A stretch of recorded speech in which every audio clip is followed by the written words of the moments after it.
예, 여러분 반갑습니다. 예, 저는 한세사랑교회를 섬기고 있는 강대희라고 하고요.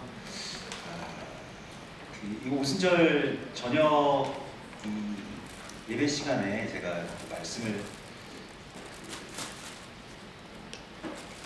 전해야 된다고 하셔가지고 왜 제가 전하게 됐을까? 저는 이제 오후에 잠깐 이렇게 토라에 대해서만 잠깐 나누는 것으로 알고 있다가 좀 순서가 약간 바뀌어가지고 어떻게 생각하면 이게 메인 집회일 텐데 이 시간에 제가 선다는 게 여러분들 IMN에 제가 존경하는 목사님들이 많이 계시고 제가 배워야 되는 입장인데 이곳에 이렇게 선다는 것 자체가 굉장히 좀 뭐랄까요, 좀 두렵고 떨리는 마음이 많이 있었습니다. 근데 이제 하나님이 주신 마음이 시편 8편에서 어린아이와 젖먹이들의 입으로 권능을 세우시며 그런 말씀을 주시더라고요. 그래서 너는 제일 어리고 어린아이 같이 생겼으니까 너한테 이제 권능을 세우겠다. 너의 입을 통해서 권능을 세우시겠다. 저는 지난번에 6월절에 벤저스토 목사님 오셔서 저희 교회에도 잠깐 오셨었는데 저한테 나이를 물어보시더라고요.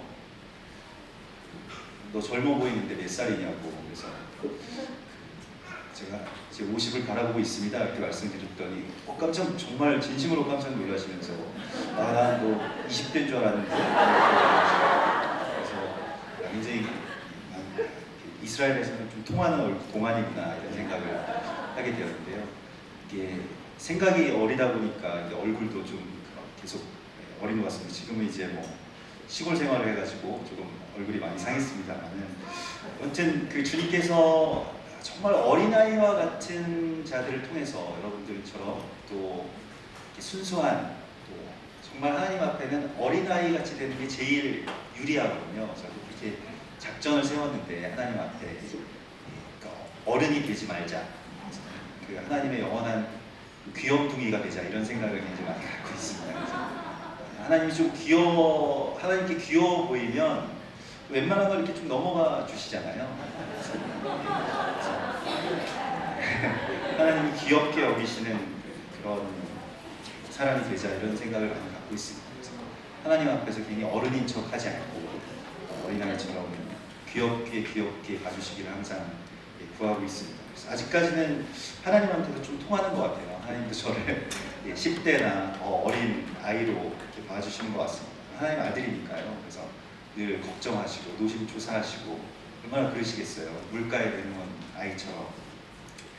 그래서 오늘 말씀을 전하는데 특별히 하나님께서 지금 이 오순절에 제가 아무리 생각해도 저는 또 오순절 집회를 인도할 만한 그런 스타일도 아니거든요. 그러니까 오순절스러운 그런 목회자들 있지 않습니까? 불이 막 이래서 불이 나오시는 분들이 있으시고 이곳은 분명히 목사님들 계실 텐데 저는 그런 타입이 아니어가지고 이게 불이 막 나와야 되는데 근데 여러분들도 뭔가 그런 기대를 하실지 모르겠습니다. 오순절하면 여기 이 플래카드 이렇게 붙어놓은 것처럼 뭔가 이렇게 불타오르고 막 그래야 되지 않겠습니까? 근데 불이 어떻게 타오를지 제가 좀 걱정이 됩니다만은 아무튼 어린아이의 입을 통해서 권능을 세우신다고 말씀하셨으니까요.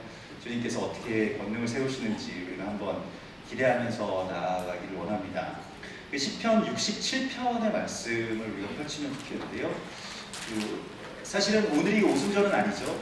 오순절을 향해서 나아가고 있는 중입니다. 그래서 사실 제가 오늘 집회라고 하는 말씀을 들었습니다만은 이게 오순절이 다음 주이기 때문에 다음 주 수요일이기 때문에 이게 오순절 집회니까 당연히 다음 주겠지 이런 생각을 한 거예요. 그래서 어제 제 속으로 그러니까 머리는 오늘이라고 하는 것을 들었음에도 불구하고 마음으로 갈등이 생긴 겁니다. 도저히 내일은 아닐 것이다. 오순절 집회인데 그래도 오순절에 가깝게 집회를 하지 않겠는가. 그래서 안 한다고 이제 결정을 하고 제 속으로 그래서 집사님들과 말씀을 나누면서 내일 뭘 할까 어떻게 할까 그랬더니 목사님 내일 여기 가셔야 되지 않냐고, 오순절 집회가 있지 않냐고 그랬더니 오순절 집회 다음 주인데요. 오순절이 다음 주인데 그랬더니 아니요, 오늘이라고 그런 거예요. 그래서 깜짝 놀라가지고 이제 생각을 해봤더니 오늘이 맞는 겁니다. 왜 오늘 오순절 집회를 할까? 제가 이런 생각을 했는데 뭐 여러 가지 이유가 있으시겠습니다만은 제 마음 가운데서 제가 자의적으로 내린 결론은 오순절은 역시 기다리는 맛이다, 이런 생각을 하게 됐습니다. 실제로 오순절은 6월절부터 오순절까지 50일을 계속 오멜 계수를 하면서 곡식단을 제단 앞에 갖다 놓으면서 숫자를 세잖아요. 그래서 49번째까지 바친 이후 그 다음 날이 오순절인 겁니다. 이 오순절이라고 하는 것은 그냥 그 한 날이 중요한 게 아니라 그 날까지 수요를 채우는 게 굉장히 중요하거든요. 그러니까 지금 오늘이 이제 41번째 날인데 그 오멜을 하나님께 드리면서 나아간다, 무엇인가를 기대하고 또 소망하면서 나아간다라고 하는 것이 굉장히 중요하다는 거죠. 그 소망을 우리가 품는 것. 그래서 오늘 지금 오순절까지 다행히 우리가 그래도 다음 수요일까지니까 일주일 이상이 남아있지 않겠습니까? 지금까지 별로 기다리지 않았더라도 지금부터 이제 또 기다리면 되거든요. 이스라엘 백성들은 그래서 오순절 직전에 그 3일을 굉장히 중요한 그 시간으로 여기고 자신이 굉장히 아주 기대하면서 기다립니다. 그래서 오순절 보통 이제 오순절 이틀 동안 지키기도 하는데요. 오순절 전날이라고 할 수 있겠죠. 그 첫날이라고도 하기도 하고 오순절 전날이라고도 하기도 하는데 그때는 밤새면서 기다립니다. 계속 말씀 읽고 밤이 새도록 기도하고 이렇게 철야하는 그러한 날로 오순절을 이렇게 지키죠.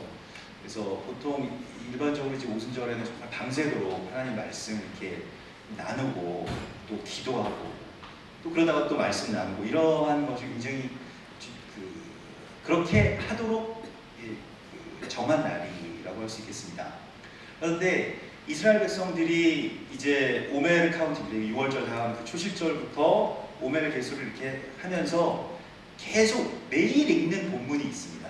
이게 바로 시편 67편입니다. 이거 오순절 기다리는 시편입니다. 그러니까 이게 오순절 시편이라고도 할 수 있겠는데요. 왜냐하면 오순절을 기다리면서 이 시편을 읽으니까요.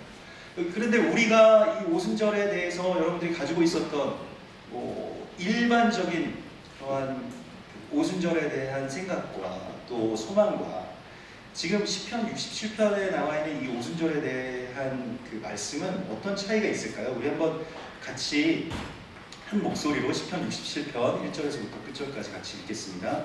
하나님은 우리에게 은혜를 베푸사 복을 주시고 그의 얼굴빛을 우리에게 비추사 주의 도를 땅 위에 주의 구원을 모든 나라에게 알리소서. 하나님이여 민족들이 주를 찬송하게 하시며 모든 민족들이 주를 찬송하게 하소서. 온 백성은 기쁘고 즐겁게 노래할지니 주는 민족들을 공평히 심판하시며 땅 위의 나라들을 다스리실 것이니이다. 하나님이여 민족들이 주를 찬송하게 하시며 모든 민족으로 주를 찬송하게 하소서. 땅이 그의 소산을 내어주었으니 하나님 곧 우리 하나님이 우리에게 복을 주시리로다. 하나님이 우리에게 복을 주시리니 땅의 모든 끝이 하나님을 경외하리로다. 아멘. 하나님께서 우리에게 하나님의 얼굴빛을 비추신다라고 말씀을 하시는데요. 그런데 그 얼굴빛이 비추어질 때 하나님의 얼굴빛이라고 하는 것은 말씀의 빛이십니다. 그리고 성령의 빛이십니다. 그런데 그 빛이 우리 가운데 비춰질 때에 그 이유가 무엇일까요? 우리가 성령을 받아야 되는 하나님의 그 얼굴빛을 받는 그 이유가 그 목적이 무엇일까요? 그것이 바로 주의 도를 땅 위에 주의 구원을 모든 나라에게 알리소서라고 하는 이 소망으로 오순절까지 가는 겁니다. 우리가 오순절에 대해서 생각할 때 내가 어떻게 보면 성령의 체험을 하고 성령의 불을 받고 성령의 은사를 받고 성령께서 우리 가운데 충만하게 임하셨으면 좋겠다 이런 생각을 굉장히 많이 하지 않습니까? 일반적으로 오순절에 대한 기대는 그러한 그 단계 가운데 우리가 머물러 있습니다만은 그러나 오늘 주님께서 이 시편 67편의 말씀에서 우리 가운데 주시는 소망은 무엇이냐면 모든 민족으로 주를 찬송하게 하소서라고 하는 것입니다. 모든 민족. 이스라엘 백성들에게 있어서 이 모든 민족이라고 하는 것, 그냥 오늘 이 5절의 말씀에서도 하나님의 민족들이 주를 찬송하게 하시며 모든 민족으로 주를 찬송하게 하소서. 성경에서는요, 이스라엘 백성들, 하나님께서 하시는 말씀 가운데서 특별히 이방인들이라고 하는 말씀이 없습니다. 그러니까 뭐 성경에 이방인이라고 이렇게 번역되어 있는 말씀이 있습니다만 그 이방의 두 얼굴이 있는데, 그러니까 우상 숭배를 자꾸 이스라엘에 이렇게 유입시키려고 하는, 그걸 강요하고 그것을 가지고 들어오는 그런 우상신을 가지고 오는 자들을 이제 이방이라고 이야기를 하고요.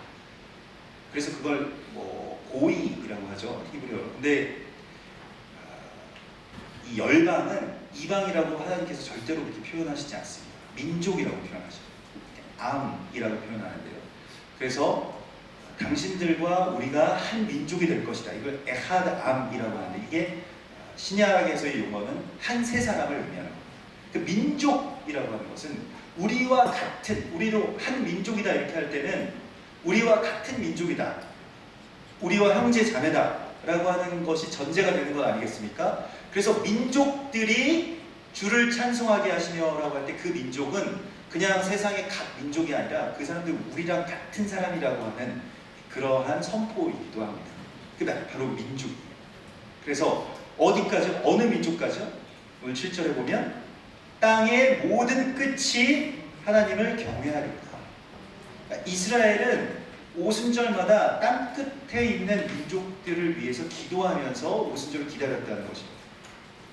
소망이라고 하는 것이요, 그냥 어떤 개인적인 영적인 체험, 영적인 어떤 한 이벤트, 아니면 어떤 은사의 그런 임함, 이런 것을 넘어서서 땅 끝의 민족에게까지 여호와 하나님의 이름이 전파되고 그들이 하나님을 찬송하게 될 것을 소망하면서 오순절을 기다렸다는 것입니다. 오순절은 그 기다림이 성취되는 날입니다. 그래서 오순절에 성령이 이 땅 가운데 임하셔서 120문도에게 성령이 임하신 그 이유는, 그러면서 방언들이 각 나라의 방언들이 막 쏟아졌죠. 그 이유는 하나님의 이름이, 여호와의 이름이, 또 예수와의 이름이 땅 끝에까지 전파되게 하기 위함입니다. 우리가 그냥 나를 향해서, 나로 말미암, 모든 일들이 나로 말미암고 나를 향하는 그런 모든 이 세계관 가운데서 좀 계속 나만 생각하고 내가 은혜를 받아야 되고, 내가 오순절에 뭘 체험해야 되고, 성령님 나에게 임하셔야 되고, 내게 뭔가를 주셔야 되고, 이러한 것을 떠나서 하나님께서는 그 얼굴빛이 우리 가운데 비춰지게 됨과 동시에 그 얼굴빛이 이제 모세에게도 하나님의 얼굴빛이 비춰졌을 때 그 빛이 또한 반사가 됩니다. 그래서 그 얼굴에서 빛이 나는 거예요. 그래서 그걸 보는 사람들이 하나님의 영광을 보게 됩니다. 아까 전에 우리 위동 영광교회 예배팀인가요? 굉장히 얼굴에서 빛이 나시잖아요. 저는 최근에 본 그 찬양팀 중에서 제일 의상이 너무 멋있으시더라고요. 제일 좋은 의상을 입고 계신 것 같아가지고, 의상도 너무 중요해요. 의상으로도 찬양을 하시지 않습니까? 근데 얼굴에서 빛이 막 이렇게 나오는 게 느껴지지 않았어요, 여러분들? 저는 뭐 그런 게 많이 느껴졌는데, 그래서 이분들이 굉장히 기도를 속된 말로 빡세게 하시겠구나 이런 생각이 들더라고요. 이게 왜냐하면 찬양이라고 하는 것은 또한 곡조가 있는 기도이기 때문에 이분들 기도를 어떻게 하시겠다라고 하는 그런 게 짐작이 되더라고요. 그래서 정말 허리를 졸라매고 기도를 하시겠구나, 허리에 띠를 띠고 손에 등을 켜고 이렇게 기도하시는 분들이구나, 이런 생각이 들었는데요. 우리가 하나님의 얼굴빛을 어디에까지 전해야 되냐면 땅 끝의 백성들에게까지 전해야 된다라고 주님 말씀을 하시고 있습니다. 이게 우리의 오순절의 소망이 되어야 됩니다. 오순절의 소망이 나에게 뭐가 있었으면 좋겠다, 누가 뭐 예언을 받았으면 좋겠다, 방언을 받았으면 좋겠다, 이것도 물론 좋은 것입니다. 이것을 우리가 구해야 되는 것입니다만은, 그 이유가 무엇일까요? 하나님의 얼굴빛이 그들에게까지 전해지는 것, 그것을 위해서 우리가 소망하면서 나가야 된다는 것입니다. 그래서 오순절에는 이스라엘 백성들이 어떤 성경의 본문을 읽습니까? 오순절까지 기다리면서는 시편 67편을 읽고요. 오순절의 본문은 어떤 성경의 본문일까요? 아시는 분들이 있으실 겁니다. 오순절 본문은 룻기입니다. 룻기를 읽습니다. 오순절에 룻기를 읽는 이유가 무엇일까요? 룻이라고 하는 이름이 이 레우에서 이렇게 나온 말이라고 하는데요. 히브리어 레우라고 하는 것은 우정 또는 이웃 이런 뜻을 갖고 있습니다. 그래서 오순절에 이스라엘 여자인 시어머니 나오미와 이방 여자, 모압 여자인 이 룻, 이 두 여인이 다시 이스라엘로 돌아오죠. 다시 고향으로 돌아오죠. 다시 약속의 땅으로 돌아오죠. 그 두 여인이 의미하는 것이 오순절에 제단 가운데 떡 두 개를, 누룩을 넣은 떡 두 개가 놓아지게 되거든요. 그 두 떡을 의미하는 것입니다. 베들레헴으로 정확하게 오죠. 떡집이라고 일컬어지는 베들레헴으로 나오미와 룻이 옵니다. 그래서 어떻게 됩니까? 예전에 그 약속의 땅을 찾아냅니다. 근데 누구를 통해서 찾아내나요? 물론 나오미의 소망이 있습니다만은 나오미의 동역자는 나오미 아들들이 죽었죠. 아들의 이름이 말론과 기럐인데요. 이 룻의 남편이 기럐이라고 할 수 있겠는데 이 기럐이라고 하는 이름은 종말이라는 뜻을 갖고 있습니다. 그러니까 이 마지막 때에 그 신부된 자, 그런데 과부의 그러한 정체성을 갖고 있습니다. 사실은 교회는 마지막 때의 이 교회는 과부의 정체성이 있는 거예요. 그렇죠. 우리가 물론 신랑 되신 예수님이 계시지만은 예수아가 이 땅 가운데 오실 것을 기다리는 그 과부의 마음이 있는 것입니다. 그렇기 때문에 이 나오미와 룻의 이 두 사람이 그 땅을 찾을 소망을 품고 아무것도 없어요. 돈도 없고 아무것도 없어요. 그 땅을 잃었습니다. 하나님께서 약속으로 주신 땅을 그냥 잃어버렸습니다. 기근 끝에 다 잃고 아들들도 다 죽었어요. 그런데 그 땅을 다시 되찾을, 다시 그 땅의 사명을 다시 되찾을 그 소망을 가지고 룻이 이렇게 고백하죠. 어머니의 백성이 나의 백성이 되고 어머니의 하나님이 나의 하나님이 되시리. 어머니께서 가시는 곳에 나도 가고 어머니께서 거하시는 곳에 나도 거하겠습니다. 이것이 오순절에 대한 소망인 것입니다. 그러니까 우리의 하나님이 저들의 하나님도 되게 해 주시옵소서, 우리의 예수아가 저들의 예수아도 되게 해 주시옵소서 라고 하는 이 소망이 오순절의 소망인 것입니다. 오순절은 그래서 개인이 지킬 수 있는 절기가 아닌 것입니다. 모든 절기가 다 그러하지만요, 오순절은 우리가 잃어버린 누군가의 땅을, 룻에게는 누가 있습니까? 보아스가 있죠. 나의 형제가 잃어버린 땅을, 나의 친척이 잃어버린 땅을 내가 되찾아주는 날입니다. 그 오순절, 내가 대가를 지불하고 그걸 다시 되찾아주는 날입니다. 이게 오순절인 겁니다. 우리가 이때까지 품어왔던 그 오순절에 대한 그 소망, 그것을 여러분 다 간직하시면서 그 다음 단계의 소망, 이 시편 67편의 이 소망을 품고 계속해서 기도하면서 북한을 바라보면서 저 민족에게도 주께서 찬송을 받게 하시옵소서, 또 이스라엘을 바라보시면서 저 민족이 바루카바 베셈 아도나이, 예수와의 이름을 찬송하는 그러한 날을 주님 속히 주시옵소서. 근데 그것은 우리가 우리의 어떤 힘으로는 안 되잖아요. 나오미와 룻처럼 우리는 그것을 이룰 수 있는 어떤 힘이 없잖아요. 우리는 북한에도 들어갈 수 없습니다. 우리는 이스라엘에서도 복음을 어떻게 전할 수 있는, 그들을 시기나게 할 수 있는 어떤 능력이나 힘을 갖고 있지 못합니다. 우리가 그것을 내가 가지고 있는 어떤 능력으로 지불하고 살 수 있는 그러한 지금 여력이 되지 않습니다. 굉장히 무력하죠. 룻과 나오미처럼. 근데 그걸 소망하는 거예요. 그래서 나아가는 겁니다. 그래서 나아가서 어떻게 해서든 그 땅을 되찾기 위한 분투, 그것에 대한 소망을 품고 오순절을 향해서 나아가야 됩니다. 특별히 하나님께서 여러분들 한 분 한 분에게, 또 여러분들의 각 교회와 또 우리에게, 우리 또 IMN과 우리에게 맡겨주신 나라가 있습니다. 열방이 있고요, 또 이스라엘이 있습니다. 중동의 여러 나라들이 있고요, 팔레스타인이 있을 겁니다. 그 나라들이 하나님을 성령으로 말미암아서 찬송할 수 있게 해달라고 우리가 기도하는 것입니다. 이게 먼저입니다. 이것 때문에 우리에게 성령을 주셔야 되는 것입니다. 이것 때문에 우리에게 그 은사를 주셔야 되는 것입니다. 방언을 받아서 어디다 쓰실 겁니까? 나 방언할 줄 안다? 이렇게 하기 위해서 쓰시는 건 아닐 겁니다. 방언을 받아서 방언이 통변되면 놀랍게도 이 시편의 기도를 하고 있다는 것을 알게 될 것입니다. 주의 나라가 이 땅 가운데 이루어지게 됩니다. 하나님의 나라가 저 땅 가운데 이루어지게 됩니다. 그 기도로 우리가 다음 단계의 기도로 나아가야 되는 것입니다. 그러니까 예수님께서 6월절에 십자가에 달리시기 그 전날 직전에 성전을 깨끗하게 하시죠. 성전을 정화하십니다. 그러면서 하시는 말씀이 무엇입니까? 내 집은 만민의 기도하는 집이 되어야 하리라. 내 집이 만민의 기도하는 집이 돼. 온 열방이.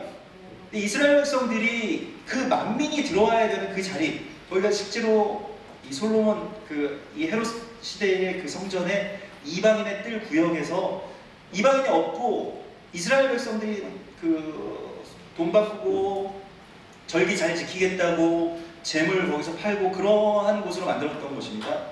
이방인들이 거기 서야 되는데 이방인들이 없고 유대인들의 종교적인 편의를 이렇게 제공하기 위한 시설로 그냥 전락해버린 거예요. 만민은 어디 갔느냐? 예수님께서 그걸 말씀하신 겁니다. 거기서 돈 바꾸는 거 이거 나쁜 게 아니라 장사하는 거 이런 거 나쁜 게 아니라 거기에서 이방인들 만민이 기도할 수 있도록 만민이 예배할 수 있도록 너희가 만민의 제사장 노릇을 해야 되는데 만민을 그냥 놓아버렸다는 것입니다. 외면했다는 것입니다. 만민에게 별로 상관이 별로 이렇게 신경을 쓰지 않았어요.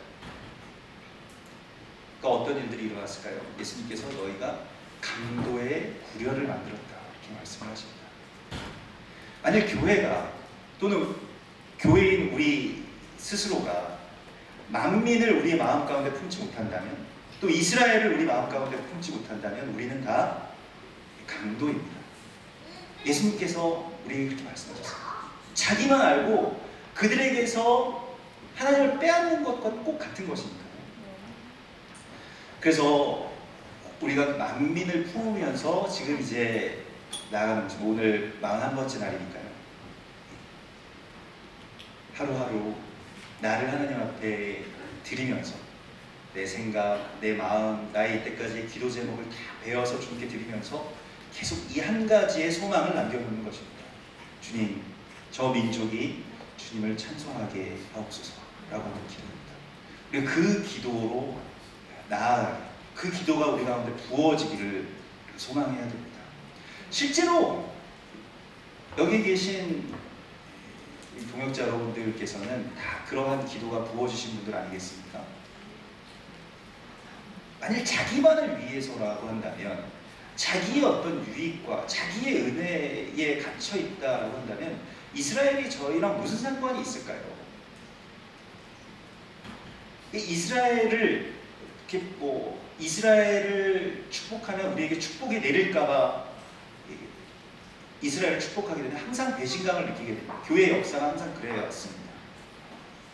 이스라엘처럼 기복적으로 이스라엘을 축복하면 우리한테 복을 내려주실 거기 때문에 그 원리가 우리가 생각하는 이 일반적인 어떤 복이 우리 가운데 임한다고 이렇게 생각을 하는데 그 복이 잘 안 보거든요. 이스라엘 축복하면 희한한 복이 우리 가운데 임합니다. 초자연적인 복이라고 할 수 있겠습니다. 내가 생각하지 못했던 복입니다. 하나님이 생각하시는 복과 우리가 생각하는 복은 굉장히 차이가 많아요. 그렇기 때문에 함부로 이렇게 복을 구하는 것도 좀 위험한 일일 수 있습니다. 여러분들이 상상하지 못했던 일들이 펼쳐질 것입니다. 근데 그게 사실 복이거든요. 예루살렘이 멸망하는 것도 복이고, 그리고 시험에 떨어지는 것도 복이고, 사업에 망하는 것도 사실 복이죠. 우리는 그런 복은 별로 이렇게 우리의 기도 제목이 있지 않습니다. 우리에게 그 복을 주시옵소서. 시험에 떨어지게 해주시고, 이번 올해는 꼭 우리 아들이 시험 떨어져가지고 예수 믿게 해주십시오. 성령 받게 해주십시오. 근데 우리 교회 성도분 중에 한 분이 그런 기도를 하시더라고요. 얘가 꼭 직장에 떨어지게 해달라고 저랑 같이 기도하자는 거예요, 저한테. 얘가 요번에 직장에 붙으면은 또 교만해져가지고 교회도 잘 안 다니고 성령을 구하지 않을 것 같다고, 꼭 떨어졌으면 좋겠다고 기도하자는 거예요. 그래서 아, 잘 됐다고. 저 교육도 전문이라고 그래 같이 기도하고 뭐 아무튼 다 됐다는, 직장에 다 됐다는 거예요. 근데 그 자신만만해하는데 아무튼 안 되게 해달라고 막 기도를 했는데 그 다음날 진짜 안 됐대요. 예, 안 될 수가 없는데 안 됐다고 그래가지고 뭐 낙심했다고 그러더라고요. 그래서 아, 잘 됐다고, 뭐 또 그 다음날 또 그 다음날 이렇게 뭐 됐다고 다시 연락이 왔다고 하더라고요. 제가 기도가 좀 부족했나 봅니다. 위로드리고요. 또 뭐 기도에 다 이렇게 응답하시겠죠. 뭐 더 안 좋은 일들이 있으시겠죠. 뭐 이렇게 예, 말씀을 드리기도 하고 그러는데, 하나님께서 주시는 복이라고 하는 것은 우리가 생각하는 것과는 다릅니다. 아무튼 하나님께로 더 가까이 갈 수 있는 게 복이기 때문에, 우리가 만일 그것 때문에 어떤 부나 승승장구하는 것 때문에 하나님께로 가까이 갈 수 없으면 하나님께로 가까이 갈 수 있는 복을 주실 것입니다. 그러니까 어떻게 해서든지 주님께로 더 가까이 갈 수 있게 해달라고 우리가 기도하는 것인데요. 하나님의 영광이, 그 쉐카이나 영광이라고 하는 그 성전에만 있으셨던 그 쉐카이나라고 하는 그 영광과 임재가 각 사람에게 내려오는 날 아닙니까? 우리가 성전되는 날입니다. 그 놀라운 하나님의 역사가 우리 가운데서 일어나는데, 우리가 성전되는 날이기 때문에 우리가 이제는 더 이상 개인으로서 살아가지 않습니다. 이제 그 다음의 삶은 완전히 달라진 거예요. 근데 제가 이스라엘에 그냥 아무튼 이스라엘 알지도 못하는데 아무튼 이스라엘 가야 된다 그래가지고 기도하다가 어떻게 하다 보니까 하여튼 매일 청년들이랑 모여가지고 기도를 하다 보니까 하여튼 이스라엘 가라고 하는 마음을 주셨어요. 근데 이스라엘 갈 수 있는 그런 상황이 아니었을 때, 여러분들도 다 지금 갑자기 이스라엘 가라 그러면 뭐 직장 그만두셔야 되는 분들도 있고 집에서 쫓겨나시는 분들도 있고, 며느리들은 말도 안 되는 이야기다, 다들 그런 반응들이 되게 많으실 거예요. 저도 그랬거든요. 무슨 어떻게 그렇게 장기적으로 휴가를 낼 수 있을 만한 그런 분위기도 아니고, 교회에 저는 되게 무서운 교회에 있었거든요. 그래서 목사님이 이제 카리스마가 있으셔가지고 부교육자도 꼼짝 못하고 그런 교회에 있었는데, 갑자기 이스라엘 간다 그러면, 이스라엘 이자도 모르는 교회인데 간다 그러면 아마 사탄의 자식이다 막 이렇게 저주하실 것 같아가지고 도저히 말씀 못 드리겠네요. 뭐 여러 가지 그런 상황이 있었는데, 아무튼 이스라엘을 가지 못할 그런 상황 속에서 이스라엘을 갔는데, 중요한 것은 이스라엘에 갔더니 정말 하나님께서 많이 열어주시더라고요. 그래서 하나님의 말씀에 대해서 열어주시고, 말씀에 그 주인공들 있잖아요. 뭐 아브라함, 이삭, 뭐 다윗, 뭐 요나, 여러분 좋아하는 그 말씀에 어떤 영웅들이 있지 않습니까? 그 이야기가 끝난 게 아니라 지금 거기에서 나의 이야기들이 이제 성경 안에 있는 그 이야기들이 시작되고 있다는 것을 알게 됐습니다. 성경은 이렇게 해서 그냥 다 끝났다 이 이야기가 아니거든요. 여러분들이 주인공 돼서 써나가는 이야기가 남아있는 것이거든요. 그게 바로 열방의 구원과 이스라엘의 회복의 이야기입니다. 그게 사실은 거기에서 이 무명한 자들인 룻과 나오미와 같은 자들이 이스라엘로 돌아오는 그 이야기가 시작되는 것이거든요. 얼마나 막 벅차고 신나는 일입니까? 그러면서 이제 들었던 생각이, 이제 다시 한국으로 돌아가면 이전처럼 살지는 못하겠구나 라고 하는 걸 알게 됐습니다. 이전에 살던 방식으로 살지 못하겠구나, 이전에 속했던 교단에 속하지 못하겠구나, 이전에 사역하고 이렇게 계산이 섰던 어떤 삶들이 이제 끝났구나 라고 하는 것을 알게 됐습니다. 그래서 교회를 무조건 사임해야 되겠다 이런 생각을 하게 됐습니다. 교회를 뭐 사임하고 교회를 옮기고 이런 게 뭐 보통 일이 아니잖아요. 아무튼 그런 생각이 들었습니다. 근데 그러면 이제 앞으로 돌아가서, 그때 이제 제 셋째 아이가 태어난 그 주간이었는데, 돌아가서 이제 어떻게 사나, 아이들은 이제 셋이 있는데, 아무튼 이스라엘을 회복해야 되는 이 이야기로 하나님 부르신 건 알겠는데 생계는 어떻게 하나 이런 생각이 굉장히 들었어요. 생계에 대해서 이제 생각을 하지 않습니까? 가장이니까요. 근데 그때 이스라엘 가치관 어떤 그 일본 목사님이 계신데 되게 얌전한 분이셔가지고 얘기를 항상 이렇게 저도 숫기가 없어서 항상 뒤에 이렇게 서 있다가 같이 얘기를 하게 됐습니다. 근데 그 일본 목사님이 저한테 물어보시는 거예요. 너도 한국에서 목사냐? 그래서 저도 목사입니다. 이렇게 했더니 자기도 목사라고 그러는 거예요. 그래서 뭐 이렇게 얘기를 하다가 저한테 물어보시는 거예요. 당신은 그러면 무슨 직업을 가지고 있냐? 아니, 난 목사라니까요? 그랬더니 그냥 목사만으로 그러면 살아갈 수 있냐는 거예요. 그래서 보통 대부분 한국에서는 목사들이 그냥 직업이 목사다. 그랬더니 자기네들은 그렇게 살지 못한다는 거예요. 대부분 거기에 오신 분들, 자기 친구 목사님들이 다 다른 직업을 갖고 있다는 거예요. 그래서 이 주일날 그렇게 주일과 또 이 저녁 시간에 이렇게 섬길 수 있는 그러한 이렇게 사역할 수 있도록 자기는 그 낮 시간과 밤 시간에 창고를 이렇게 지키는 창고 관리직을 한다. 그렇게 얘기하시는 거예요. 그래서 그렇구나. 하나님이 이렇게 부르시는구나. 그러니까 자신감이 생겼습니다. 더 이상 목사를 직업으로 갖지 않아도 뭐 한국에도 창고가 많으니까요. 그래서 한국에 가서 창고를 한번 알아봐야 되겠다. 뭐 이런 생각을 한 거예요. 그때 뭐 제가 무슨 기술이 있는 것도 아니고 무슨 다른 능력이 있는 것도 아니니까 할 수 있는 게 이렇게 그 나이도 이제 꽤 있으니까요. 동안이지만 아무튼 이게 주민등록상에는 나이가 좀 있으니까 어디에 취직되기가 굉장히 어렵고 목사라고 하는 직업을 갖고 어디에 취직한다라고 하는 것이 좀 쉽지 않을 것 같은 거예요. 근데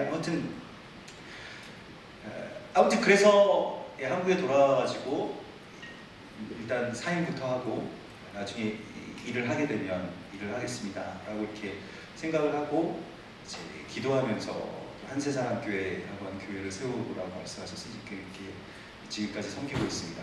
뭐 중간에 정말로 이따가 또 말씀 좀 나눌 시간이 될지 모르겠습니다만 아무튼 중간에 제가 일도 하게 됐었고요. 그 자동차 정비 공장에서 정비를 제가 할 수는 없으니까요. 되게 고급 기술입니다. 그래서 거기서 이렇게 하면서 우리 아이들이 정비를 가르쳐야 되겠다 이 생각을 했거든요. 되게 돈도 많이 버시고 그러더라고요. 아무튼 자동차 정비 공장에서 차를 이제 수리된 차를 이제 갖다 주는 일들을 이제 하게 됐는데 그거는 제가 운전을 할 줄 아니까요. 그리고 아주 쉬운 일이었습니다. 갖다 주기만 하면 되니까요. 그리고 뭐 때때로 가져오기만 하면 되는데 근데 이제 뭐 하다 보니까 그 자동차 정비 공장에서 차를 갖다 드리면 사람들이 다 화가 나 있더라고요. 정비 공장에서 너무 돈을 비싸게 받나 봐요. 그래가지고 자기 차가 고장 나는데 이 정도의 돈을 지불하는 거에 대해서 다들 화를 낼 준비가 다 돼 있으시더라고요. 그래서 저는 애꿎은 그냥 차만 갖다 드리는 분인데 제가 정비를 한 것도 아닌데 항상 욕을 먹곤 했습니다.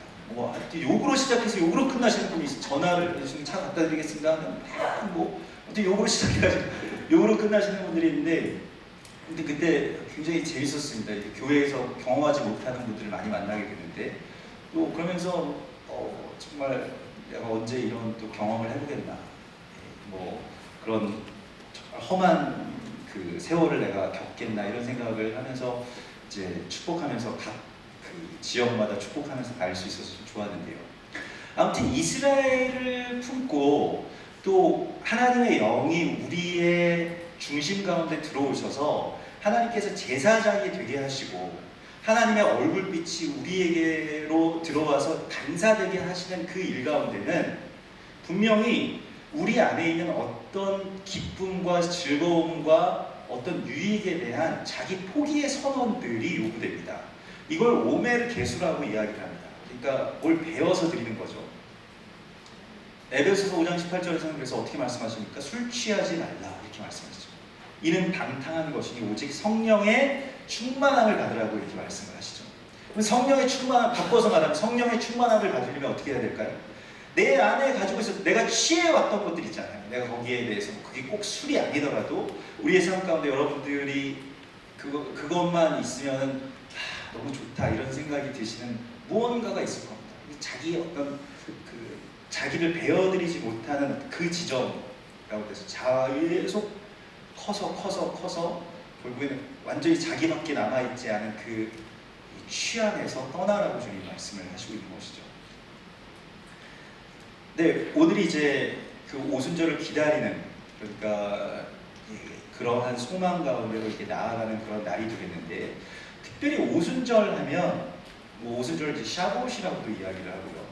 샤봇은 어떤 이렇게 그러니까 몇 주들 뭐 이런 뜻입니다. 그러니까 이게 7주라고 하는 뜻이거든요. 그래서 7주가 이제 지났기 때문에 6월절, 그러니까 초실절로부터 7주가 지났기 때문에 이제 오순절이다 이렇게 이야기를 하고 샤봇이라고 이렇게 표현이 되는데, 오순절은 다른 여러 가지 별칭이 있습니다.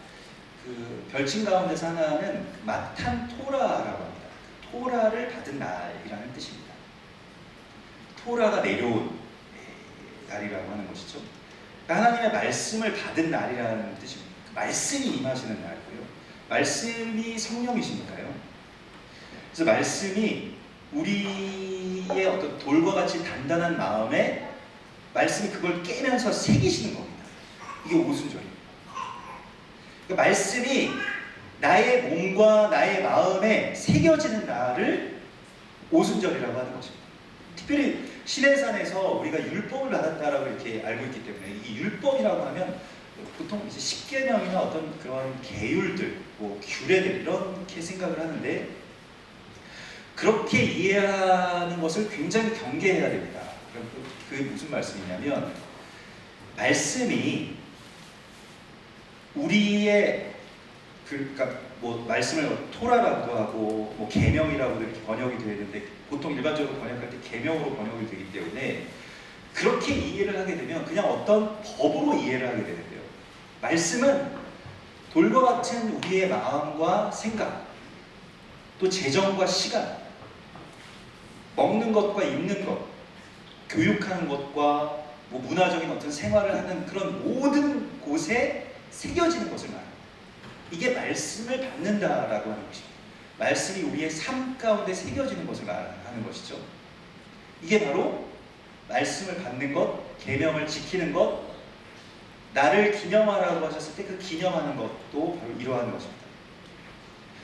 진짜 굉장히 역설적인 이야기인데요. 오순절이 십계명을 그러니까 모세의 두 돌판에 십계명 새겨주시고 토라의 모든 말씀들을 받은 날이라고 이렇게 우리가 알려져 있는데, 오순절에는 이스라엘 백성들에게 특별히 십계명을 낭독하는 것이 금지됩니다. 십계명을 받은 날인데 십계명을 낭독하는 것이 금지되는 왜 그럴까요? 대단하다고 생각되지 않습니까? 그 이유인즉슨 오순절이 마치 십계명만을 받은 날로 여겨지는 것을 우려했다는 것입니다. 거기에 치우치면 안 된다. 토라 전체의 이 삶에 대한 이야기를 우리 가운데 주신 것인데, 그냥 십계명이라고 하는 한 그 조문에 우리가 치우쳐서는 안 된다. 여러분, 사실은 십계명을 받은 날 십계명을 읽지 못하게 하는 게 그게 굉장한 이야기입니다. 그 애플에서 아이폰을 만들지 않는 것과 똑같은 이야기입니다. 삼성에서 갤럭시를 만들지 않는 것과 같은 이야기입니다. 십계명을 받은 날 십계명을 읽지 않는다라고 하는 것입니다. 굉장히 역설적인 이야기죠. 이거 마치 10가지 계명을 받은 날만으로 오해해서 이 계명에만 치우치게 되면, 하나님의 말씀이라고 하는 것을 어떤 계명에만 국한시키게 되면 이게 오순절이 아니라는 것입니다. 오순절은 그게 깨지는 것입니다. 성경이 열리는 것입니다. 나의 삶으로 이 성경이 이 종이에 기록된 이 성경이 나의 삶이라고 하는, 나의 시간이라고 하는, 나의 인생이라고 하는 곳에 이제 기록되기 시작하는 날이 오순절인 것입니다. 그러므로 오순절은 말씀이 육신이 되는 날입니다. 내가 말씀이 되는 날입니다. 말씀이 나에게서 새겨지는 날입니다. 그래서 우리가 무엇인가를 이렇게 치우치게 된다라고 하는 것은 사실은 말씀에서 떠난 삶을 말합니다. 그러니까 계명에 치우치게 될까봐 두려워해서 계명을 읽지 말라고 한 그 지혜도 우리가 좀 배울 수 있어야 됩니다. 히브리적인 사고 가운데서요. 여호수아 23장 6절에 보면, 그러므로 너희는 크게 힘써서 모세의 율법책에 기록된 것을 다 지켜 행하라. 그것을 떠나 우로나 좌로나 치우치지 말라 이렇게 말씀하십니다. 율법에 기록된 것을 다 지켜 행하는 것은 반대로 그 반대의 개념이 무엇일까요? 좌로나 우로나 치우치는 것을 말합니다. 이 율법에서 떠난 삶이라고 합니다. 그러니까 우리가 말씀 가운데서 떠나게 되면 어딘가로 치우쳐버리게 됩니다. 이 치우치는 것이 굉장히 위험한 것이고 치우치는 것이야말로 말씀에서 떠난 사망의 삶을 의미합니다. 그게 자기의 어떤 신념일 수도 있습니다. 자기의 환상일 수도 있습니다. 사역일 수도 있습니다. 이념일 수도 있습니다. 자기 의일 수도 있는데 이건 안 좋은 게 아닙니다만은 이것에 치우치게 되면 이게 말씀에서 떠나게 됩니다. 말씀에서 떠나는 또한 이것을 어디인가에 치우치게 됩니다. 왜 치우치게 될까요? 옳으니까 치우치게 되는 거예요. 옳지 않으면 거기서 우리가 돌이키겠습니다만은 옳은 것에 우리가 치우치게 됩니다. 히브리어로 치우치다라고 하는 말을 수르라고 하는데요. 이거 어떤 뜻이냐면 목을 베다라고 하는 뜻입니다. 제거해버리다, 목을 베버리다 이런 뜻이거든요. 내가 여기 이렇게 확 치우쳐 있으니까 저쪽 편은 다 제거하고 싶은 거예요. 목을 다 베버려야 돼요. 그게 말씀에서 떠난 삶입니다. 내가 굉장히 옳기 때문에 저 옳지 않은 무리들, 저 이방인들, 저 나쁜 사람들을 싹 다 베어버리고 싶은 마음이 내 안에 들어오는 거예요. 그게 바로 말씀에서 떠난 삶을 말합니다. 이게 수루입니다. 없애버리고 싶은 마음입니다. 저 사람이 없어졌으면 하는 생각이 드는 거예요. 지구상에서 이스라엘이라고 하는 저 민족이 완전히 사라졌으면 좋겠다. 이 마음이 드는 거예요. 왜 그럴까요? 다 자기들의 의 가운데 치우쳐서 그런 말을 합니다. 우리도 지금 그런 분열의 영들이 우리 각각의 사람들의 마음 가운데 다 있습니다. 제거해버리고 싶은 마음. 열왕기상 3장에 보면 이 솔로몬의 재판의 이야기가 나오죠. 그런데 우리가 잘 아는 이야기입니다만은 그 산 아들의 어머니 되는 여자가 그 아들을 위하여 마음이 불붙는 것 같아서 이거 칼로 그냥 가르자, 이거 수루하자, 이거 제거하자 이렇게 되고 이게 의로운 일이다, 이게 공평하고 의로운 일이다. 그래서 찬성하죠. 엄마가 아닌 사람은. 그래서 친엄마는 마음에 불이 붙는 것 같았다라고 이야기합니다. 왕께 아뢰어 청하건대 내 주여 산 아이를 그에게 주시고 아무쪼록 죽이지 마옵소서. 하되 다른 여자는 말하기를 내 것도 되게 하지 말고 네 것도 되게 하지 말고 나누게 하라. 이 나누게 하라라고 하는 이 치우치기라고 하는 것이 말씀에서 떠난 삶에서 나오는 것입니다. 엄마의 마음을 회복하는 것이 오순절의 또 다른 이야기입니다. 그 엄마의 마음. 그러니까 아이가 잘못되면 목을 뱁니까? 그렇지 않죠. 엄마는 그냥 웁니다. 아이가 잘못된 길로 가는데 내가 그것을 돌이킬 만한 어떤 힘이 없으면 울면서 기도하는 것 외에는 할 수 있는 것이 없죠. 그렇지만 살려달라고 하나님께 빕니다. 그 엄마의 마음으로 기도할 수 있으면 우리가 어느 입장에 있는지, 내가 어떤 입장에 있는 것은 나쁜 것이 아닙니다. 내가 자유민주주의의 편에 선다, 나쁜 건 아닙니다. 좋은 것입니다. 의로운 것입니다만은, 그러나 자유민주주의 편에 섰는데 아무튼 반대편들은 다 죽였으면 좋겠다 이런 생각이 든다면 그것은 수루입니다. 치우친 것이죠. 지금 이 세상에 이러한 일이 아주 끔찍한 표현이라고 할 수 있겠는데요. 어떤 사람들을 청산해야 된다. 적폐를 예전에 그런 것 때문에 역사적으로 많은 사람들이 죽었습니다. 그래서 반대파를 다 제거해야 된다. 숙청해야 된다. 이러한 것이죠. 똑같은 이야기입니다. 굉장히 끔찍한 용어잖아요.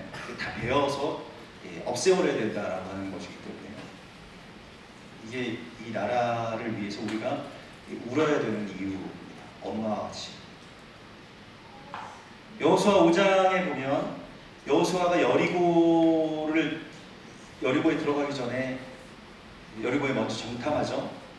그때 여호수아가 여리고에 가까이 이르렀을 때 눈을 들어본즉 한 사람이 칼을 빼어 손에 들고 마주 서 있는지라. 여호수아가 나아가서 그에게 묻되 너는 우리를 위하느냐 우리의 적들을 위하느냐, 이렇게 여호수아가 묻습니다. 그러면 이게 여호와의 군대 장관이거든요. 거기에 딱 서 있는 분이. 근데 그가 이르되 뭐라고 대답했습니까? 아니라, 이렇게 대답했습니다. 저는 여기서 적잖이 충격을 받았습니다. 이스라엘 백성의 지금 이 지도자인 여호수아가 당연히 하나님의 군대 장관이 이스라엘 편이라고 이렇게 이야기할 것 같잖아요. 여러분들도 다 그렇게 생각하지 않습니까? 하나님 지금 우리 편이라고 생각하시잖아요. 그런데 아니라, 이렇게 말씀하십니다. 나는 여호와의 군대 대장으로 지금 왔느니라. 여호수아는 굉장히 충격받았을 것 같아요. 만군의 여호와가 우리 편이라고 이렇게 생각했는데 아니라고 말씀을 하시니까요. 근데 여호수아가 여기에서 얼굴을 땅에 대고 엎드려 내 주여 종에게 무슨 말씀을 하시려 하나이까, 이렇게 고백합니다. 우리가 지금 여기서 얼굴을 땅에 대고 엎드려서 아니라고 말씀하신 주님 앞에 땅에 대고 나에게 말씀하시옵소서라고 그렇게 묻지 않으면 하나님의 말씀에서 떠난 삶입니다. 내 의가 나의 하나님에게 되는 그런 순간입니다. 내 신념이나 나의 의가요. 여호와의 군대 대장이 여호수아에게 어떻게 말하냐면 내 발에서 신을 벗으라. 이곳은 네가 선 곳은 거룩하니라, 이렇게 말씀하죠. 성소가 되는 순간이죠. 신을 벗는다라고 하는 것은 갓난 아기처럼 된다는 겁니다. 하나님이 그냥 들어서 옮기는 자. 아기들은 신발이 없잖아요. 뭐 신발 걸어 다닐 수가 없으니까 신발을 신을 필요도 없습니다. 다 안아서 엄마가 옮기니까요. 너의 발에서 신을 벗으라. 지금 우리가 내 뜻대로 막 이렇게 다니면서 하나님이 내 편인 것처럼, 당연히 내 편인 것처럼 여기죠. 당연히 이스라엘 편이겠죠. 그러면 저 여리고 사람들 편이겠습니까? 근데 하나님 아니라고 말씀을 하시잖아요. 그걸 우리가 알아요. 그렇다고 해서 여리고 사람 편이라고 말씀하시는 것도 아닙니다. 하나님 나라의 군대 대장으로 여기 있다 라고 말씀하십니다. 굉장한 어떤 하나님의 부르심이죠. 오늘 하나님께서 이 오순절에 우리에게 이 성령을 주셔서 우리의 마음 가운데 있는 칼이 제거되고 남을 베어내려고 하는 이 치우침이 내 안에서 제거되고 또 이 나라 안에서 제거되고 우리가 이 엄마의 마음을, 이 산자의 엄마의 마음을 회복하기를 하나님께서 원하시는 것입니다. 그래서 성령의 이름은 보혜사라고 이렇게 표현이 됩니다. 그걸 물론 뭐 보혜사라고 하는 말의 뜻은 우리가 좀 굉장히 어렵습니다만은 그 보혜사라고 하는 말을 그냥 엄마라고 이야기해도 될 것 같아요. 그냥 엄마 하나님. 그게 보혜사의 그러한 정체성입니다. 보혜사라고 하는 말 자체가 헬라어로 그 가까이, 그 곁에서 계속 도우신다라고 하는 뜻입니다. 노심초사하신다는 거예요. 성령이 우리의 연약함을 도우신다라고 말씀하시죠. 바로 그 보혜사입니다. 정말 곁에 계시는 하나님, 엄마처럼. 그래서 예수님께서는 보혜사 성령님을 주시는데 그 보혜사 성령님은 물론 나를 그렇게 위로하시고 나를 도우시지만 우리 안에 그 보혜사 성령님이 충만하게 임하셔서 우리가 그 보혜사의 역할을 하기를 원하신다는 겁니다. 우리가 계속 그냥 보혜사만을 바라면 그 보혜사의 그 어린아이의 단계 가운데 있지 않고 그 보혜사가 우리 가운데 임하셔서 우리가 그 보혜사가 되는 것입니다. 그게 바로 성령의 사람이라는, 그걸 성령을 받는다라고 말하는 것입니다.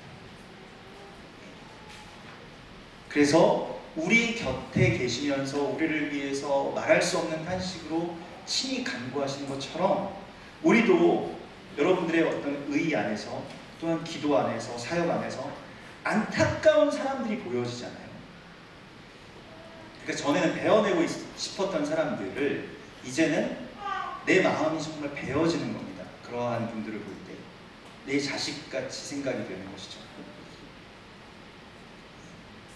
물론 우리는 동성애를 반대합니다. 동성애가 하나님의 창조의 질서를 완전히 다 모독하는 것이고 정면으로 대항하는 것이고 사단이 그걸 굉장히 좋아한다는 것을 알고 있습니다만 동성애 자는 그러니까 동성애 자를 위해서 기도할 수 없다면 또한 교회는 거기에서 온전히 하나님의 뜻을 온전하게 성취하지는 못할 것 같습니다. 동성애 자체는 우리가 무조건 반대하는 것이죠. 뭐 무조건이 아니라 이거 하나님께 대항하는 것입니다. 그러나 만약 그러면 이제 나의 자녀들이 그러한 왜곡된 하나님의 창조의 질서가 왜곡돼서 이들 가운데 기형적으로 무엇인가가 나타나게 되었을 때 이것에 대해서 어떻게 치유할 수 있을까? 우리가 그 치유의 능력을 구하게 될 것입니다. 하나님께 어떻게든 울부짖으면서 고쳐달라고 기도할 것입니다. 이 두 가지를 분리해서 생각할 수 있어야 됩니다. 근데 그냥 동성애는 다 악이니까 너희는 다 마귀에게 오염된 자들이다 라고 하면 교회는 회개의 통로가 될 수가 없게 되는 것이죠. 여호와의 불, 성령의 불은 소멸하는 불이십니다. 그것을 소멸할 수 있는 불을 우리 가운데 달라고 구해야 됩니다. 우리 안에서 그 불이, 그 제단에서의 그 불이 꺼지지 않도록 우리가 기도할 때 우리 안에 그 모든 증오, 또 우리에게서부터 그러한 모든 왜곡된 것들이 다 불살라지기를 우리가 소망하는 것입니다. 그것을 주님께서 행하신다고 말씀을 하십니다. 그래서 보혜사 성령님을 우리 가운데 부어주신 거예요. 예수님께서 부활하신 이후에 제자들에게 숨을 내쉬면서 이르시되 성령을 받으라 하셨죠. 그 생기가 우리 가운데 임하는 그 보혜사가, 그 루아흐라고 불리는 그 바람이, 하나님의 그 입김이 내 안에 들어오게 돼서 내 안에서부터 이제 그것이 나아가게 됨을 주님 말씀하시고 있습니다. 그래서 오순절은 또 다른 별칭이 아제렛이라고 하는 말을 씁니다. 히브리어로 이 아제렛이라고 하는 것은 이런 모임을 말합니다. 사람들이 모였다라고 하는 것입니다. 그것을 아제렛이라고 합니다. 그래서 우리 초막절 끝날 그리고 큰 날, 여덟 번째 날을 쉐미니 아제렛이라고도 이렇게 부르는데 오순절만, 특별히 오순절이라고 하는 절기만 아제렛이라고 부릅니다. 6월절도 거룩한 성회로 모이고요. 또 초막절도 모이고 다른 절기들도 거룩한 성회로 모입니다만은, 안식일도 성회로 모입니다만은 오순절은 함께 한다라고 하는 의미를 갖고 있습니다. 함께 모이는 것이 오순절입니다. 전에는 원수되었던 자들이 거룩한 그리스도 예수와의 피로 함께 모이게 된다는 것입니다. 전에는 도저히 이 한 상에 같이 있을 수 없는 자들이 한 상에 둘러앉아서 먹고 마시게 되는 것입니다. 이게 바로 성령의 부흥의 역사입니다. 전에 도저히 이 사람이랑 나랑은 같이 할 수 없겠다라고 하는 그 지점 가운데서 하나님께서 주시는 놀라운 회복의 역사가 바로 원수가 한 상에 둘러앉아서 먹고 마시게 되는 그러한 역사를 주신다는 것입니다. 그래서 오순절이 되면 이게 사도행전에서도 보면 오순절 날이 이미 이름에 그들이 다 같이 한 곳에 모였더니 이렇게 나오죠. 오순절이 되었을 때 120문도가 한 곳에 모였다라고 이렇게 나와 있습니다. 그러니까 오순절은 모이는 날입니다. 모이는 것이 중요한 것이죠. 성령님께서는 함께함을 가능하게 하시는 영입니다. 우리는 함께할 수 없는 사람들이 많이 있습니다. 특별히 우리나라는 지금 북한과 완전히 단절되어 있기 때문에 함께할 수 없는, 그리고 원수된 그러한 처지 가운데서 하나님께서 전에 먼데 있던 자들을 그리스도 예수와의 피로 하나가 되게 하시는, 가까이 오게 하시는 그 날을 오순절로 부르신 것입니다. 그래서 지금 우리는 하나가 되기 위해서 준비를 하고 있다라고 말씀을 하십니다. 에베소서 4장 3절에서는 평안에 매는 줄로 성령이 하나 되게 하신 것을 힘써 지키라. 그러니까 성령은 하나 되게 하시는 영입니다. 근데 하나가 되려면 어떻게 해야 될까요? 하나 되려면 내가 낮아져야만 가능한 일입니다. 내가 이렇게 높은데 너 나처럼 내가 이렇게 해서는 하나가 될 수가 없고요. 내가 그 사람처럼 낮아지고 그 사람의 처지 가운데로 들어가고 그래야지 하나가 될 수 있는 것입니다. 성령이 그것을 우리 가운데 주십니다. 그래서 이 오순절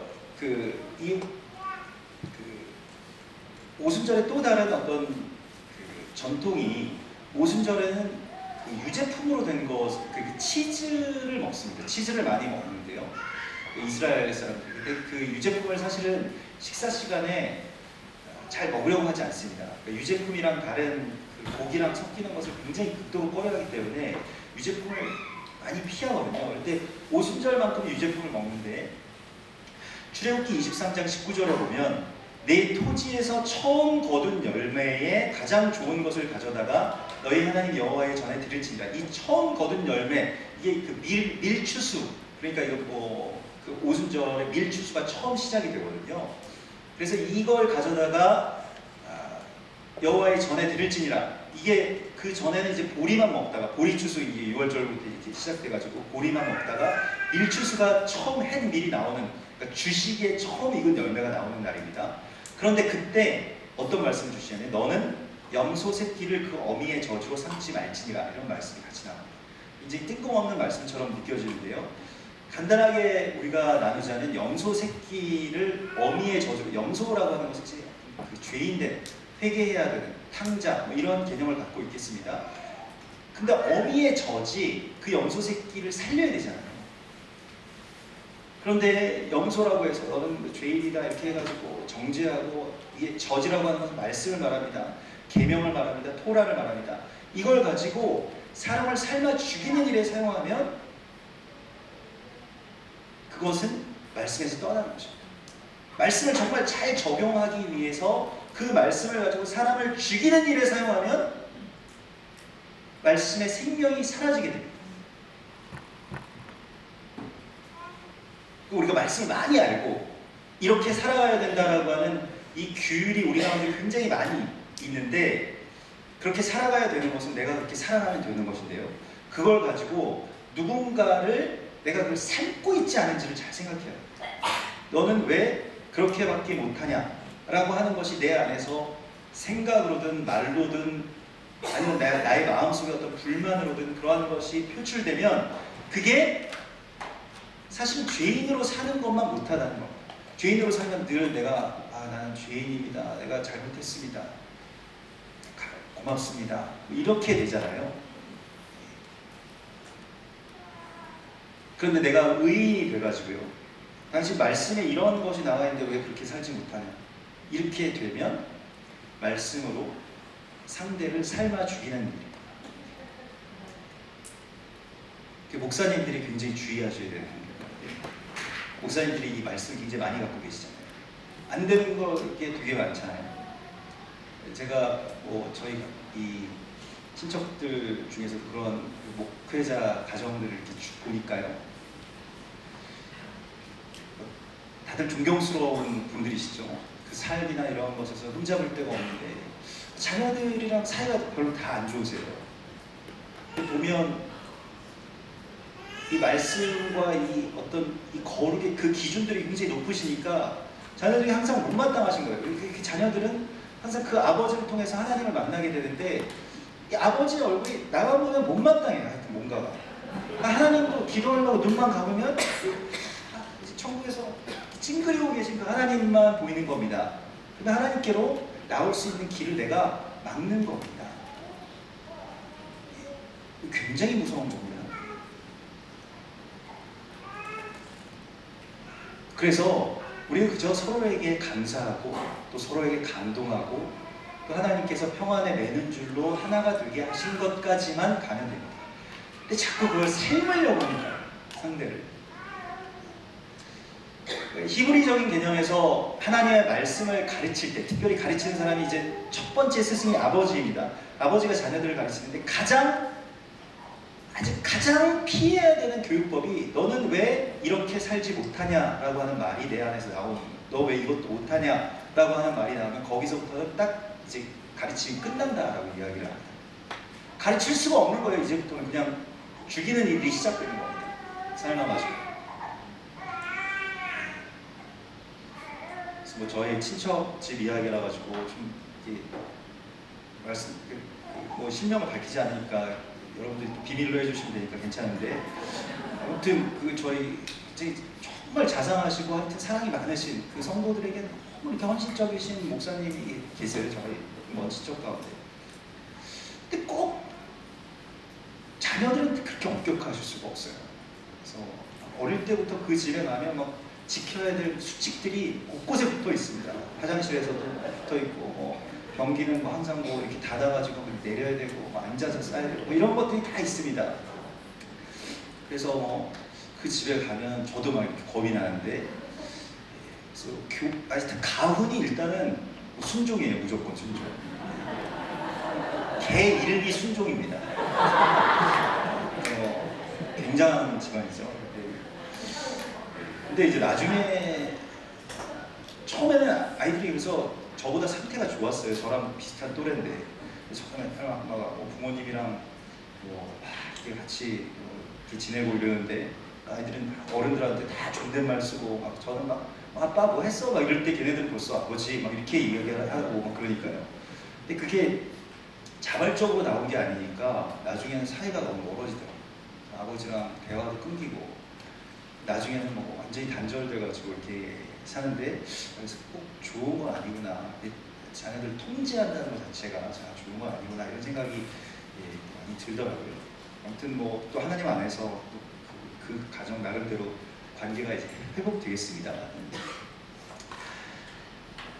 6월절부터 오순절까지를 이제 50일 계수하는 것 자체가 오순절에 굉장히 중요한 개념이라고 한다면 실제로 오순절이라고 하는 것은 6월절의 실질적인 완성을 의미하는 것일 것입니다. 그렇죠? 그러니까 실질적으로 6월절과 오순절은 어떤 한 쌍이 된다라고 이야기를 할 수가 있겠습니다. 예수님의 십자가의 사건이 우리 안에 임하시는 성령의 임재, 그 빛이 또한 우리를 통해서 땅끝까지 비추어지게 되는 것, 그것이 십자가 사건의 완성이라고 할 수 있겠습니다. 여러분들이 제사장 되시는 것이요. 성경의 말씀이 예수님에게서부터 시작된 말씀이 여러분들의 삶을 통해서 이 땅 가운데 드러나는 것이 6월절의 완성일 것입니다. 예수 십자가의 완성일 것입니다. 예수께서는 십자가로 구원을 이루셨지만 또한 그 구원의 이야기를 우리 가운데에서부터 이 세상을 향해서 열어주셨습니다. 그러므로 우리가 이제 이 땅에 작은 예수, 예전에 이 사랑의 교회 옥하는 목사님 즐겨 쓰셨던 말씀이죠. 작은 예수가 되셨다라고 하는 말씀이죠. 제가 한 이야기가 아니기 때문에 출처를 밝힙니다만. 그런데 50일이라고 하는 숫자를 우리가 주목해 봐야 됩니다. 지금 시간이 많지 않기 때문에 짧게 이 말씀만을 여러분들에게 전하고 싶은데요. 하나님께서 전하라고 하신 말씀이 바로 이것인데 50이라고 하는 숫자는 희년의 숫자입니다. 오순절과 희년은 아주 깊은 관계가 있습니다. 오순절을 확대하면 희년이 됩니다. 너희는 50년째를 거룩하게 하여 그 땅에 있는 모든 주민을 위하여 자유를 공포하라. 이 해는 너희에게 희년이니 너희는 각각 자기의 소유지로 돌아가며 각각 자기의 가족에게로 돌아가라. 이 희년입니다. 희년에 대해서 들어보신 분들도 있고 못 들어보신 분들도 있을 것입니다. 근데 오순절은 희년입니다. 그러니까 희년과 연결되는 것입니다. 그래서 누가복음 4장에서 주의 성령이 내게 임하셨으니 예수님께서 사역을 시작하시면서 나사렛 회당에서 선포하시죠. 주의 성령이 임하셨습니다. 그래서 이는 가난한 자에게 복음을 전하게 하시려 나를 보내사 내게 기름을 부으시고 포로된 자에게 자유를, 눈먼 자에게 다시 보게 함을, 그리고 눌린 자를 자유케 하고 주의 은혜의 해를 선포하게 하려 하십니다. 주의 은혜의 해라고 하는 것이 희년입니다. 그냥 이렇게 은혜하면 막연한 것이지만 희년이라고 하는 그 해를 선포하게 하시는 거죠. 근데 희년은 무슨 해입니까? 빚이 다 탕감되는 해입니다. 근데 그 빚이 탕감되는 해가 희년입니다. 50년째 해가 그 희년인 것이거든요. 그런데 그러면 그때까지 우리가 기다리게 되면 그게 희년일까요? 그때까지 기다리게 되면 어떤 일들이 있냐면 빚이 탕감될 때까지 기다리는 것은 언제 빚이 탕감될까요? 이 세상에서 빚이 탕감되는 날은 언제입니까? 전쟁이 일어날 때 빚이 탕감됩니다. 그것이 우리 여호와의 보복의 날이라고 말씀하고 있습니다.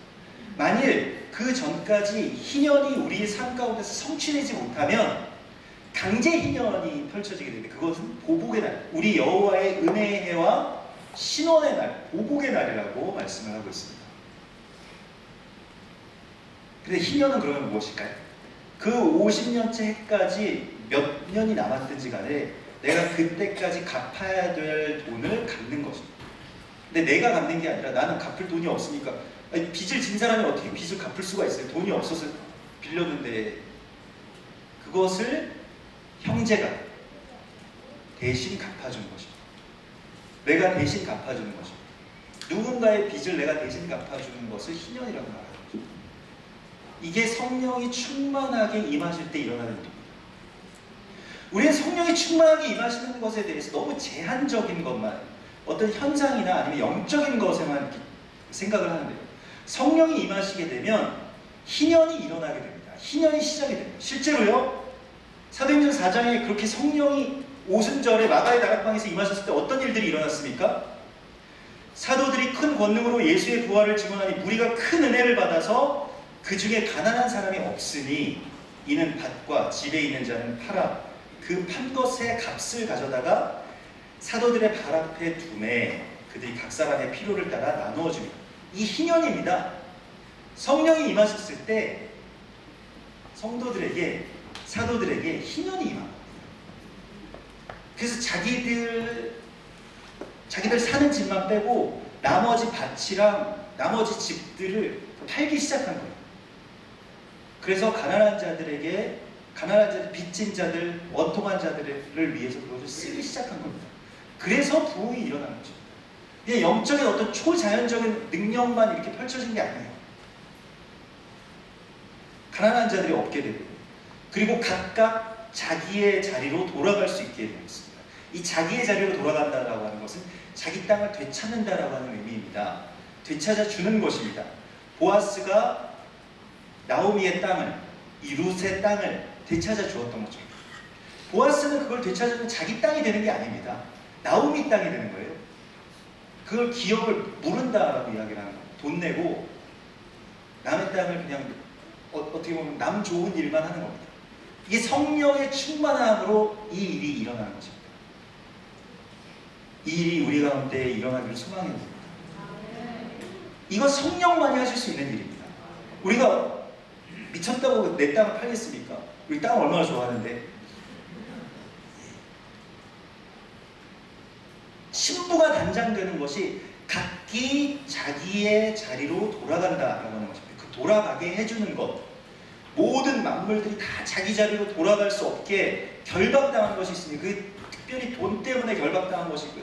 내가 가지고 있는 소유도 나의 결박이고 누군가 갖지 못한 결핍도 그 사람의 결박입니다. 이걸 풀어주는 것은 나의 소유를 떼어서 그 사람의 결박을 푸는데 사용하는 것, 이게 바로 희년이고 이게 성령의 충만함입니다. 근데 저는 아직 그럴 만한 어떤 믿음이 없습니다만, 믿음도 없고 그런 상황도 아니지만, 저희 부모님이 예수를 믿게 되었을 때 성령을 받고 그리고 1년이 지났을까요? 갑자기 집을 파신다 그러더라고요. 우리가 8층에서 살았는데 2층으로 이사 가야 된다는 거예요. 근데 8층은 우리 집이었는데 2층은 전셋집이니까 너 마루에다가 이거 기스 내면 안 된다, 이렇게 얘기하시더라고요. 예전에 너희 집처럼 살 수 없다라고 이야기를 하시더라고요. 왜 그러냐라고 했더니 교회가 이제 성전을 건축하는데 우리 집을 팔았다는 거예요. 그래서 어린 나이에도 막 울었습니다. 집을 왜 파냐? 그깟 교회가 뭐라고? 우리는 왜 이렇게 이 새방에 이제 살아야 되는 거냐? 그렇다는 거예요. 근데 사실 제가 지금 돌이켜서 생각해 보니까 부모님이 그때 그걸 안 파셨으면 어땠을까, 이런 생각이 제가 지금 드는 거예요. 그 압구정동에 큰, 그래도 꽤 대형 평수 아파트였는데 그 당시에는요. 그래서 생각을 제가 상상을 해봤습니다. 그때 안 파시고 이렇게 살았으면 나는 어땠을까? 저는 분명히 여기에는 없을 겁니다. 성령의 역사 이런 것은 저에게 별로 중요하지 않을 겁니다. 아파트의 시세가 재개발 언제 들어갈 거니 이게 지금 생각하고 있을 거예요. 부모님 언제 돌아가시나 이 생각을 내가 마음속에는 꼭 감춘 채로 어른들 오래 사신다는데 이 생각만 하고 있을 거예요. 얼마나 큰 재앙입니까? 근데 지금 하셨잖아요. 저는 요즘 부모님이랑 얼마나 자유롭게 대화하고 얼마나 좋은지 모르겠어요. 서로 동역자들이죠. 예전보다 더 친해졌습니다. 부모님도 아무것도 없고 저도 아무것도 없으니까 서로 바라는 게 없잖아요. 그러니까 얼마나 좋아요. 아 얘도 어렵구나. 아, 부모님도 어려우시구나. 이러니까 서로 막 그 동지의 느낌이 있습니다. 근데 부모님은 돈이 있으면서 나한테 안 줘? 막 이런 생각을 가지면 얼마나 어렵겠어요. 부모님도 얘가 날 부양해야 되는데 왜 안 부양하지? 막 이런 생각을 하실 것 같은데 안 하시잖아요. 얘가 개척교회 목사는 어렵구나 그렇구나. 그래서 대충 다 넘어가시거든요. 복날 안 찾아가고 그래도. 근데 아무튼 부모님과 제가 가까워질 수 있었던 이유는 그 희년이 선포되었기 때문이구나. 이걸 제가 깨달은 거예요. 그리고 얼마나 많은 복을 받았는지 모르겠습니다. 제가 목사 중에서 이스라엘에 대해서 이게 열린다라고 하는 게 얼마나 어려운 일인지 여러분들 모르실 겁니다. 여러분들이 주변에 지금 목사님들 계시죠? 이분들이 대단한 분들이라니까요. 이 목사님처럼 마음이 이렇게 돌 같은 분들이 없으시잖아요. 제가 죄송한데 아무튼 그 전에 막 신학 교육 뭐 이전에 어떤 사역 뭐 교단 뭐 이런 것들을 떠나기가 굉장히 어려운 거거든요. 정말 복을 받아야지 그걸 떠날 수 있는 거 아닙니까? 근데 그게 성령이 우리 가운데 임하셔서 희년이 선포되었을 때 우리 가운데 주신 선물입니다. 우리 얼마나 복받은 겁니까? 지금 이 시간에 오순절을 소망하면서 나아갈 수 있다는 것이요. 그것도 사랑의 교회, 이 심장부에서 이스라엘 선포하면서 하나님의 나라를 소망하면서 우리가 같이 나아갈 수 있다는 게 동역자로서 이렇게 만나서 거룩한 이 모임으로 함께 기도하고 그 날을 소망할 수 있다는 게 얼마나 귀한 일입니까? 근데 여러분들 삶 안에서 어떻게 해서든 이 희년을 선포하기 위해서 어떤 일이든 하려고 하십시오. 돈이 없어도 롯은 희년을 선포했습니다. 돈 가지고 하는 게 아닙니다. 어떻게 해서든 나의 삶 속에서 희년이 선포되는 것입니다. 성령이 우리 가운데 임하셨을 때 이제 더 이상 나는 나를 위해서 살아가지 않고 남들의 빚을 탕감해 줄 생각을 하게 된다니까요. 그래서 빌레몬서에서 바울이 그렇게 쓴 겁니다. 혹시 오네시모로의 그 빚이 있으면 내가 갚아주겠습니다. 이렇게 쓴 거예요. 바울이 무슨 돈이 있습니까? 그 감옥에 gat혀가지고 지금 자기도 맨날 어디서 막 얻어맞고 감옥에 갇혀있는 상태인데 자기가 빚 갚아주겠다 그러는 거예요. 그 노예를 놓아달라. 빌레몬의 그 편지를 쓴 겁니다. 이게 희년입니다. 내 처지에 대해서 별로 생각하지 않는 거예요. 나는 많은 사람을 부유하게 해주는 자가 된 겁니다. 나는 더 이상 가난한 자가 아니에요. 돈이 많아도 가난하게 사는 사람들은 평생 가난하게 삽니다. 돈 많은 사람들 저도 많이 봤는데 돈 많은 분들 가운데 내가 돈이 너무 많아가지고 막 어떻게 주체할 수 없다 이런 분들은 별로 없어요. 항상 요즘 너무 어렵다고 이야기해요. 우리 남편은 1억밖에 못 벌어 뭐 이런 이야기를 하고 있어요. 다 뛰고 나면 뭐 남는 거 없다고. 그렇잖아요. 자기 생활에서 욕망은 소득보다 항상 조금씩 더 큽니다. 그러니까 늘 뭔가 아쉬운 거예요. 다 자기 처지에서. 다 가난합니다. 세상 모든 사람들이 다 가난합니다. 그러나 우리는 성령께서 우리 가운데 임하셨기 때문에 이제 더 이상 나를 걱정할 필요가 없습니다. 성령께서 하시다. 그러니까 우리는 이제 남 걱정만 하면서 사는 되는 것입니다. 남들이 어떻게 살아가나, 남들이 지금 오늘 어렵지 않을까, 이 생각을 우리가 할 수 있어야 됩니다. 근데 내가 가난해 보지 않으면 그 생각이 좀처럼 오지도 않는다니까요. 가난해 보니까 가난한 사람들의 마음을 조금 이해할 수 있는 겁니다. 욕 먹으면서 이렇게 일하고 막 모욕당하고 그래 보니까 이 서비스업에 종사하시는 분들의 이 어려움들을 저도 알 수 있겠더라고요. 항상 교회에서 막 목사님 이렇게 하다가 막 뭐 저희 뭐 이렇게 취급 받아 보니까요.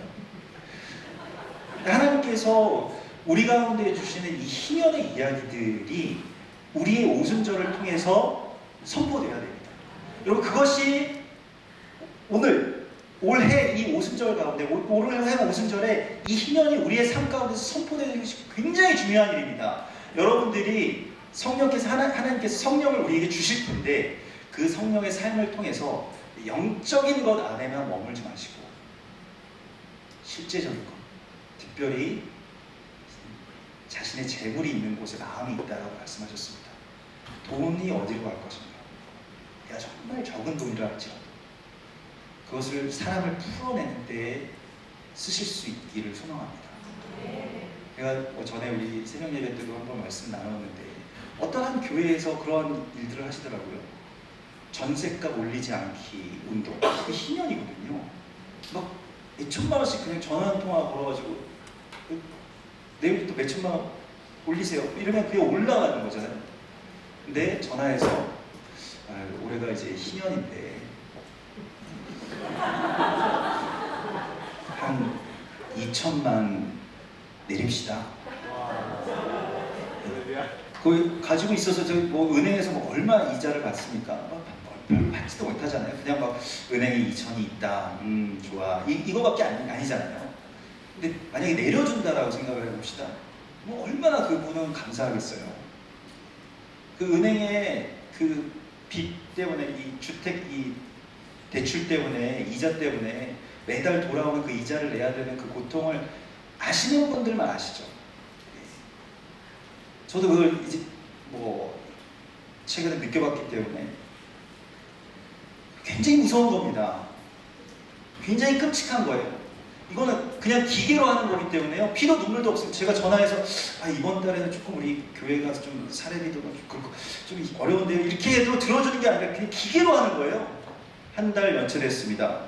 당신은 뭘로 어떻게 등록이 됐습니다. 뭐 신용 뭐가 어떻게 됐습니다. 뭐 이런 것들이 다 그냥 나오더라고요. 문자로 옵니다.